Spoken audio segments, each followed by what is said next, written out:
వందనాలండి. ఈరోజు జూన్ చివరి తారీఖు 30. ఆల్రెడీ 6 నెలలు అయిపోయినాయండి ఈ నెలలో, ఈ సంవత్సరంలో. మరి ఏం చేసాం మనం ఈ 6 నెలలని కూడా మనల్ని మనం పరీక్షించుకోవాలి. ఈరోజు దేవుని కర్ర గురించి జ్ఞాపకం చేసుకుందాం. నిర్గమాకాండము 4:2లో యెహోవా నీ చేతిలోనిది ఏమిటి అని అతన్ని అడిగాను. అందుకతడు కర్ర అనెను. ఇది మోషేకు దేవుడికి మధ్య జరిగిన సంభాషణ. మోషే చేతిలో ఉన్నది ఒక కాపరి వాడే దుడ్డుకర్ర. ఈ దుడ్డుకర్రలు పైభాగంలో కొంచెం వంగి ఉంటాయి. 3 నుంచి 6 అడుగుల పొడుగు ఉంటుంది. దీన్ని కాపరి ఊతకర్రగా వాడుకుంటాడు. తన గొర్రెలను క్రమంలో పెట్టడానికి వాడతాడు. పాములను లేకపోతే మృగాలని చంపేదానికి ఇంకా ఎన్నో వాటికి వాడుతూ ఉంటాడు. అయితే అది కేవలం ఒక కర్ర మాత్రమే, చెక్కతో చేసినది. దేవుడు మోషే చేతిలోనున్న ఒక సాధారణ కాపరి కర్ర ద్వారా మనకు మోషేకి కూడా ఒక ప్రధాన పాఠం నేర్పిస్తూ ఉన్నాడు. ప్రత్యేకమైన పనులను సాధించడానికి గాను దేవుడు కొన్నిసార్లు మన దృష్టిలో సామాన్యమైన వాటిని వాడుతూ ఉంటాడు.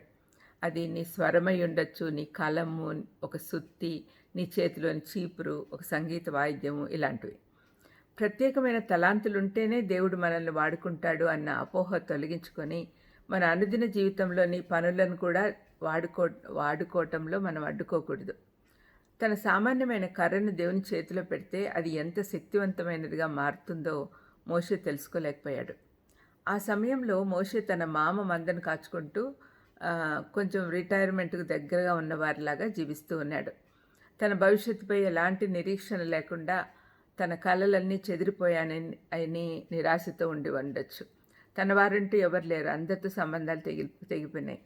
ఇలాంటి తరుణంలో దేవుడు అతనికి మండుచున్న పొదలో దర్శనమిచ్చి ఇజ్రాయెల్ జనాంగాన్ని ఐగుప్తు బానిసత్వం నుండి విడిపించి ఇజ్రాయెల్ దేశాన్ని స్థాపించుటకై ఒక నాయకునిగా ఏర్పరుస్తూ ఉన్నాడు. అంతకుముందు ఆ జనులు తనను తృణీకరించారు కాబట్టి అక్కడికి పోవాలంటే మోషేకు ఇష్టపడలా. అయితే దేవుడు అతని చేతిలో ఏముందని అడిగినప్పుడు కర్రను చూపి దాన్ని సమర్పించుకున్నాడు. ఈ కర్ర ఏ దానికి సూచనగా ఉందో చూద్దాం. 3 విషయాలు మేము ముందు ఉంచుతున్నాను. అవి చాలా జాగ్రత్తగా అర్థం చేసుకోండి. మన చేతిలో ఏమున్నా కూడా అది దేవుడి చేతిలో పెడితే ఎందుకు అది విజయం సాధిస్తుంది, ఎందుకు అంత గొప్పగా వాడబడుతుంది అంటే, ఈ ఫస్ట్ది ధృవీకరణ, రెండవది అధికారము, మూడవది క్రియ. ధృవీకరణ అంటే ఆ కర్ర మోషే యొద్ద దేవుని శక్తి ఉంది అని ధృవీకరిస్తూ ఉంది. ఆ కర్రను కింద పడవేయగానే పాము అవ్వడము, తర్వాత దాన్ని మళ్ళీ చేతిలోకి తీసుకోగానే కర్ర అవ్వడము, ఇవన్నీ దేవుడు తన శక్తిని ప్రదర్శిస్తూ ఉన్నాడు అని అర్థం చేసుకోవాలి. ఈ సూచన మోషే పనిని సులభం చేసింది. ఆ కర్ర తనది కాదు, అది దేవుని కర్ర అని గుర్తించాలి. ఈ విషయాలన్నీ 4వ అధ్యాయంలో కనపడతాయి. రెండవది అధికారం. మోషేకు దేవుడిచ్చిన అధికారానికి ఆ కర్ర ప్రతినిధిగా ఉంది.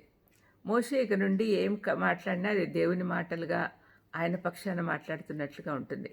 ఫరోతోనూ ఇజ్రాయెల్ ప్రజలతోనూ దేవుని ప్రతినిధిగా మాట్లాడగలిగాడు. ఆ కర్ర పాముగాను ఆ తర్వాత కర్రగాను మారే ప్రక్రియ ద్వారా ఇజ్రాయెల్ ప్రజలకు అతని అధికారం అర్థమైంది. అదే సంఘటన ఫరోకు అతని అధికారులకు దేవుని శక్తిగాను దేవుని ప్రతినిధిగా వచ్చిన మోషే అధికారంగాను అర్థమైంది. మూడవది క్రియకు సూచనగా ఉంది. ఇది కేవలం ఏ ఉద్దేశము లేని శక్తి కాదు, లేక అర్థం లేని అధికారము కాదు, కానీ ఈ కర్ర క్రియలు చేసేదిగాను తన ఆధిపత్యమును గట్టిగా స్థిరపరిచేదిగానే ఉంది. ఆ కర్ర చేతపట్టుకొని ఇజ్రాయేలీలను తన బానిసలుగా చేసుకొని వారిని బందీలుగా ఉంచుకోవడానికి ఫరోకు ఉన్న అధికారం కానీ న్యాయబద్ధతను కానీ ఫరోకు లేవని సవాల్ చేశాడు.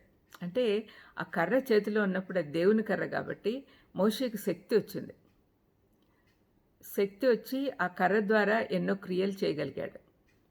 మోషే జీవితంలో చూస్తే ఆ కర్ర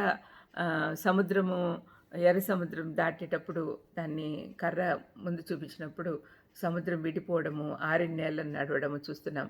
ఆ కర్రతో బండను కొట్టినప్పుడు నీళ్ళు వచ్చినాయి బండలో నుంచి. ఇట్లాంటివి ఎన్నో విషయాలు మనం చూసాం అక్కడ. మరి ఈ కర్ర దేవుడి సామాన్యమైన కర్రనే దేవుడి చేతిలో పెట్టినప్పుడు అద్భుతమైన పనులు దాని ద్వారా దేవుడు చేయగలిగాడు. మనం దేవుని రాజ్య స్థాపనలో చేసే ప్రతి చర్య దేవుని చేత ధృవీకరించబడాలి. దేవుని ద్వారా పొందిన అధికారం పొంది శక్తితో ఆయన మహిమ కొరకు పనిచేయాలి. ఇవి 3 మనకున్నాయో లేదా అని మనల్ని మనం పరీక్షించుకోవాలి. ప్రార్థన చేసుకుందాం. దయామయుడా, స్తోత్రం ప్రభా. ఈరోజు మోషే కర్ర గురించి చెప్పిన విషయాలు మేము జ్ఞాపకం పెట్టుకునేదానికి సహాయం చేయమని యేసుక్రీస్తు నామములో వేడుకొంచున్నాం తండ్రి. ఆమేన్. God bless you.